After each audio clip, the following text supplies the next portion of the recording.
Today I am showing you one of my favorite vegan meals. It's sort of vegan, it has milk in it, but it works for me. I made it from the ingredients in my Misfit market box, and I hope you enjoy.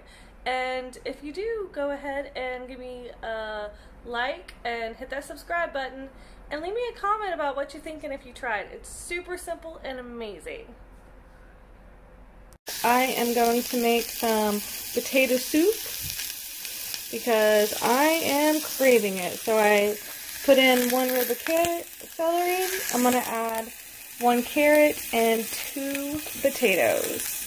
I added in the oil and a little bit more butter so it could cook through. I don't have any flour, so I'm kind of just winging it. But I'm making a small pot because Brian doesn't like, he'll eat my potato soup. Normally I have an onion in it, but I'm just in the mood for potato soup today, so that's what I'm making me for lunch. I need something comforting on this very cold day. But next I'm going to peel and wash the potatoes and get ready to throw that in with my half and half and water, because that's what I have on hand to make some potato soup. Now I'm going to add my potatoes with some water, and then I'm going to add the milk because I do not have any broth.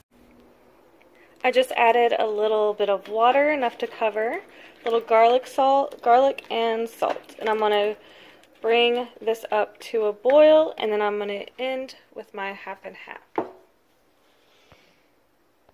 It is boiling away, and as soon as the potatoes are done, I'm going to put that in it and see if I need to add any more seasoning. Already the potatoes are getting pretty soft, which is awesome.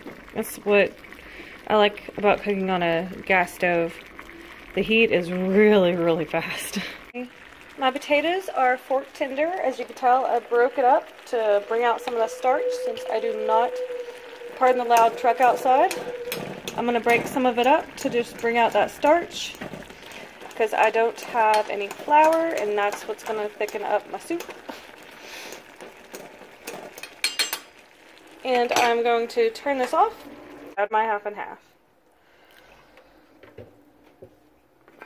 Let's give this a stir. Oh, that looks so good. That looks like so delicious potato soup. And let it thicken up and not curdle. Let's just cover for a minute, but then I'll taste and eat. Yum! And there you have it, lunch number 1. I actually made 2 servings, so I may eat it later or I may just go ahead and have 2 servings. But yes, such a good, delicious meal. Even if you don't have chicken broth, the carrots and the celery cooking give it that extra flavor.